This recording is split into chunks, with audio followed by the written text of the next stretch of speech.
Mga kababayan, ngayong araw po ng Sabado, March 7 na po, 2026, tumaas po ang tsansa ng low pressure area sa may bandang silangan po ng Visayas na maging isang ganap na tropical depression or mahinang bagyo.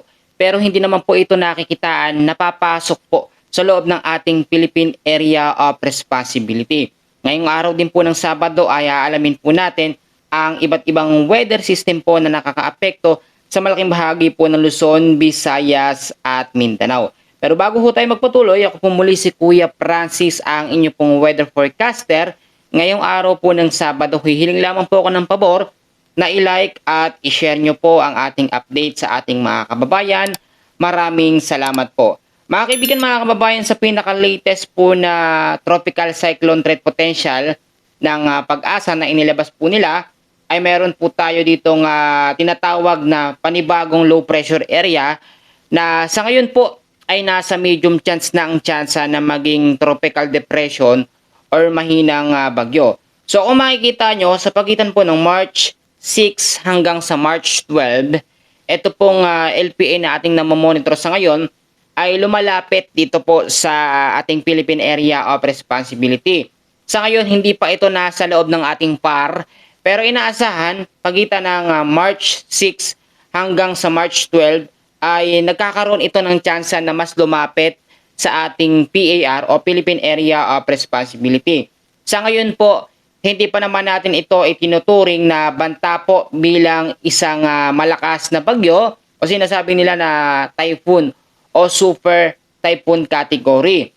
Ito pong LPA na ito, kapag ka ito po ay naging isang ganap po na bagyo, mahinang bagyo, tatawagin po itong bagyong Kaloy sa loob po ng ating Philippine Area of Responsibility. So aalamin natin yung mga direksyon at mga posibleng lugar po na maapektuhan ito dahil kahit hindi po ito pumasok sa loob ng ating PAR o Philippine Area of Responsibility, yung kanyang pinaka-extension o trap ng kanyang hangin ay makakaapekto sa parte po ng silangan ng Visayas at Mindanao. Balikan natin yan.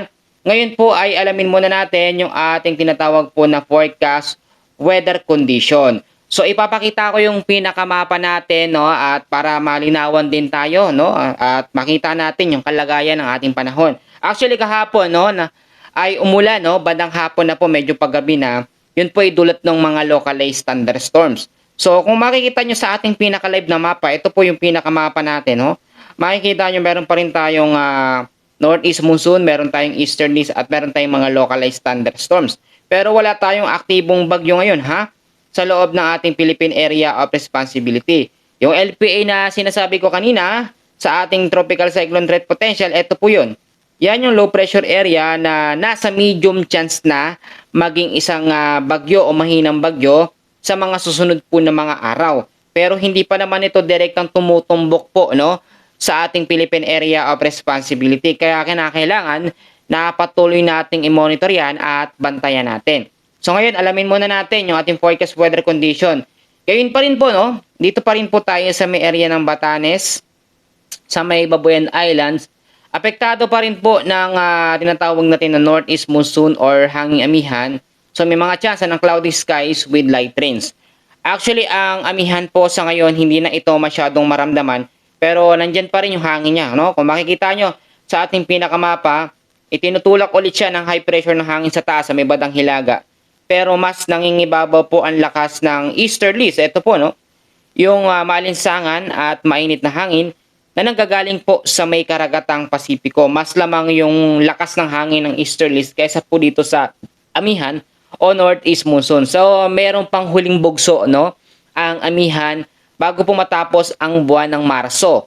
So abangan natin yan. Yun yung pinakahuling lamig natin, no, ngayong 2026. And then after nun, tag-init na, mainit na panahon na. Pero ito paalala ko po mga kababayan, kahit tag-init, meron pa rin tayong mga bagyo na nabubuo dahil sa iba't ibang weather system tulad na lamang po ng easterlies. Pag sinabayan niya ng habagat at meron pong mga localized thunderstorms, nade-develop po ang mga LPA or mga bagyo. Sa Ilocos Norte po, Apayao kasama ang mainland Cagayan, yung mga lugar ho na yan ay patuloy po makakaranas ng partly cloudy to cloudy skies with isolated light rains pa rin dahil po sa northeast monsoon or hanging amihan. So bandang hapon yung magiging epekto nito, kung napapansin nyo sa hapon, ganyan din sa madaling araw, medyo meron tayong malamig na hangin na nararamdaman. So yun po yung northeast monsoon or hanging amihan, medyo hindi na siya masyadong malamig, pero okay pa rin, nararamdaman pa rin natin. Pero yung mga pag-uulan, medyo alanganin tayo, hindi masyado. Yung nararanasan mga pag-uulan natin, no, madalas sa hapon at sa gabi, dahil po yun sa mga localized thunderstorms. Sa parte naman po ng Metro Manila, ito po, pakita ko po sa inyo, Metro Manila, the rest po ng ating bansa, ang weather condition po sa mga lugar na yan, partly cloudy to cloudy skies with isolated rain showers or thunderstorms dahil po sa easterlies. Kung mapapansin nyo, steady no or patuloy ang epekto ng easterlies sa malaking bahagi po ng ating bansa. Actually, hindi lamang sa Metro Manila, pati parte ng Luzon, Visayas at Mindanao naapektuhan ng hangin nito. Kung nakikita nyo sa ating pinakamapa, itong umiikot ng hangin na yan yung maalinsangan at mainit na hangin. Actually, sobra pong nararamdaman yan ng mga kababayan natin. Kaya po yung mga elders natin, yung mga seniors po natin, tayo pong lahat ha, ito po, paalala ko, lagi ko sinasabi, stay hydrated, no? Laging uminom po ng tubig, ng electrolytes, kailangan po natin yan dahil sa sobrang init, lalo na kung kayo ilalabas po, no? Mga papasok sa trabaho, yung mga motorista natin, kahit wala tayong low pressure area o mga bagyo na minomonitor po ngayon sa loob ng ating Philippine Area of Responsibility, still meron tayong banta ng mga pag-uulan sa hapon at sa gabi dahil po sa mga localized thunderstorms. So yun yung isang weather system. Ang localized thunderstorms dahil po yan dito sa easterlies ha. Kung mapapansin nyo, mainit na hangin, mainit na panahon sa umaga sa tanghali, nagkakaroon kasi ng evaporation yan galing sa lupa, no? Yung singaw ng init ng lupa, yun po ang pinagmumulan ng mga localized thunderstorms. At may dalawang kategorya tayo sa localized thunderstorms. Yung unang-una, yung normal na thunderstorms lamang, na minsan ay nagpapaulan ng 30 minutes, yung pinakamax niya hanggang sa 1 hour. And bandang parteng Luzon, Visayas at Mindanao, yung mga area na iniikutan po ng easterlies, ang naaapektuhan po nito. Yung tinatawag naman natin sa pangalawang kategorya, yung severe thunderstorms, madalas yung mga direktang lugar lang na iniikutan ng easterlies ang naaapektuhan. So yung easterlies, saan ba daw umiikot? Dito po sa may bandang Eastern Visayas. So yung Eastern Visayas, lalo sa hapon po yung mga pag-uulan, aasahan po natin yan. Lalo na kapag nawala na ang epekto ng northeast monsoon or hanging amihan, kapag nawala na yan sa ating weather system, magiging pangunahing weather system na lamang natin ang easterlies. At yung iba, inaabangan yung habagat, no? Huwag nyo abangan kasi medyo mainit din yan. Lalo tayo makakaranas ng mga pag-uulan. At inaasahan, pagdating pa po ng mga June, July, severe months, dyan pa yung kasagsagan po ng habagat o dyan pa talaga mararamdaman ang habagat. Actually, wala pang habagat. Mapapansin nyo naman pag mayroong habagat, yung hangin na pakontra, no? Pataas dito, banda, sa may kanlurang bahagi po ng Palawan.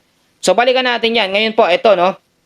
Marami nagtatanong sa atin, Kuya Francis, ito bang LPA na namomonitor ay magpapaulan ba o magiging bagyo ba? So, tinignan natin ito sa ating advanced weather system at doon sa ating tropical cyclone threat potential. Nasa medium chance na ito na maging tropical depression or mahinang bagyo.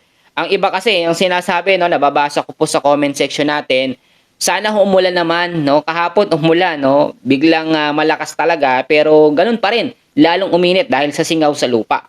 So, etong LPA na yan, kapag nakalapit po yan sa ating Philippine Area of Responsibility, kahit hindi yan maglandfall, maaapektuhan po yan ang parte po ng silangan ng Mindanao at parte ng Eastern Visayas.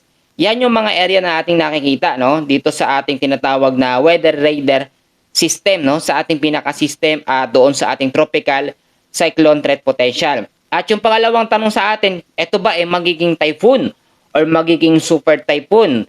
Actually, tatawagin po itong bagyong Kaloy ha, pangatlong bagyo ngayon 2026 at unang bagyo sa Marso kapag naging bagyo na tapos nasa loob ng ating par. Sa ngayon, hindi ito nakikitaan ng magiging malakas po na bagyo o yung sinasabi natin na super typhoon o typhoon category. Kasi yan ang pinapangambahan, no? Kaya ang iba nagtataka, no, kahit mainit si Kuya Francis, ang sipag naman mag-update ng lagay ng panahon. Doon po sa mga thumbnail natin kung mapapansin nyo, typhoon threat, panibagong banta ng bagyo, eto kasi yung lumabas.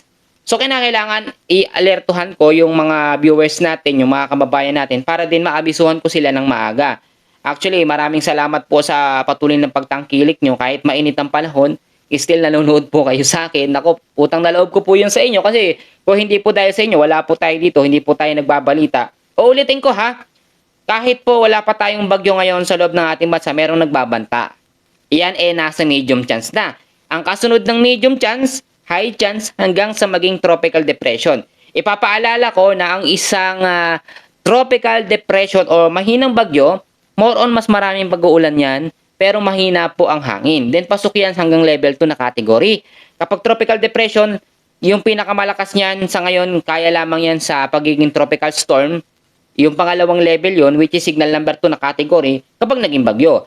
Pero ngayon, may mga scenario tayong kino-consider, pwedeng mag-record yan, o pwede yung humina habang papalapit po sa ating Philippine Area of Responsibility. So, ito yung mga dapat natin gawin sa ngayon. Paalala ko unang-una, kinakailangan maging updated po tayo sa lagay ng ating panahon. Lalo na ngayon, meron tayong monitor, meron tayong binabantayan. Yung iba, sinasabi, binabantayan mo Kuya Francis bakit nakakapasok pa? So, pamimiloso po yun ng ibang mga bashers natin. Hindi po ibig sabihin binabantayan, hindi makakapasok. Monitor po in other term, no?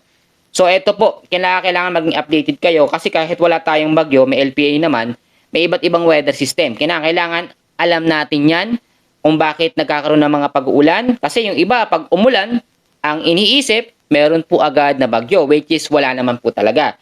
Pangalawang paalala ko, ngayon po construction month. Sino-sino po sa inyo nagpapagawa ng bahay, nagpapaayos, nagpapatibay, no? Congrats po, no? Ngayon, samantalahin ho natin yung magandang panahon o mainit na panahon. Kailangan pagdating ng tag-ulan, okay na, no? Meron na tayo maayos na bubong, walang mga tulo, yung haligi, pagtibayin natin. Magtulungan po tayo dahil pag pumasok na naman ng tag-ulan, ang haba na naman ng buwan na ating ilalagak dyan. So pagdating po ng March, April, May, yan, kasagsagan ng init yan, summer po yan. So samantalahin natin. Pero ipapaalala ko sa inyo, tulad ng nakaraang taon, kahit nasa summer tayo, nasa tag-init, meron pa rin bong bagyo na nabubuo. So kahit ito hindi magiging malakas na bagyo, maging alerto pa rin tayo. Pangatlong paalala ko, kailangan i-safety natin ang ating mga importanteng gamit. So, mga dokumento pa rin, lahat ng mga yan. Dahil kapag nagkaroon tayo o inatake tayo ng localized thunderstorm sa hapon, lalo na yung mga low-lying areas. Nakalimutan ko, no, yung mga low-lying areas dito sa Metro Manila, sa Visayas at sa Mindanao, maglinis po tayo ng kapaligiran natin. No? Ang dami kasi ngayong napapansin natin, maraming basura. No? Kapag mainit kasi at wala mga pag-uulan, wala masyadong lilinis ng kapaligiran. Yung mga dahon-dahon, mga plastic, kapag merong bugso na malalakas na pag-uulan, yung iba nagtataka. Bakit daw biglang baha, no? Dahil kasi yun sa basura na bumabara sa mga kanal natin. So, panatilihin po natin na malinis ang ating kapaligiran sa harap, kaliwa at kanan natin. Tapat natin, kailangan to, magtulungan tayo. So, sinasabi ko ito, hindi dahil may parating na malakas na bagyo, bagkos kapag merong mga malalakas na biglaang pag-uulan, alam nyo, ang panahon natin ngayon unpredictable. Ibig sabihin nito, hindi natin malalaman kung uulan ba o hindi. Ito kasing ina-update ko, guide natin. No? Pag sinabi ko merong mga localized thunderstorms, automatic ba ng hapon may mga pag-uulan. Pero hindi natin alam kung anong oras, kung gaano katagal, yun po ang tinutukoy ko. Yung isa pa alala ko pa, importante, no? Yung mga nakatira sa mga low-lying areas, mag-ingat po sa banta ng mga posibleng banta ng pag-uulan dahil po sa easterlies at mga localized thunderstorms. Actually, yan yung dalawang pangunahing weather system natin. Yung northeast monsoon kasi mahina na, no? Yung nakatira din sa mga matataas na lugar, sa paanan ng bundok, mag-ingat din tayo. Kahit nag-init, lagi ko kayong paalalahanan sa mga posibleng banta po ng mga pag-uulan. Uulitin ko mga kaibigan, ito yung panghuling paalala ko. Kailangan manalangin tayo, ipanalangin natin sa Panginoon na wala pong dumating na malakas na bagyo. Kung meron man mabuong LPA, ito ay sapat lamang na magpaulan sa mga lugar na kinakailangan ng tubig, lalo na sa mga palaya natin, sa mga pananim natin, sa parte ng Palawan, dito sa parte ng Mindanao, Visayas at dyan po sa Luzon, merong mga lugar yan na kinakailangan ng tubig. Kaya naman kung umuulan, ipagpasalamat po natin sa Panginoon yan dahil yan ay blessings po. Pero pag sobra-sobra, ito ay nagiging talagang banta na para sa mga kababayan natin, lalo na yung mga bahaing lugar. So ito yung isa sinasabi ko mga kaibigan, unang-una, pagising natin sa umaga, magpasalamat po tayo sa Panginoon. So ipagpasalamat natin ang magandang panahon kahit mainit, no? Actually, mas mainit po sa impyerno.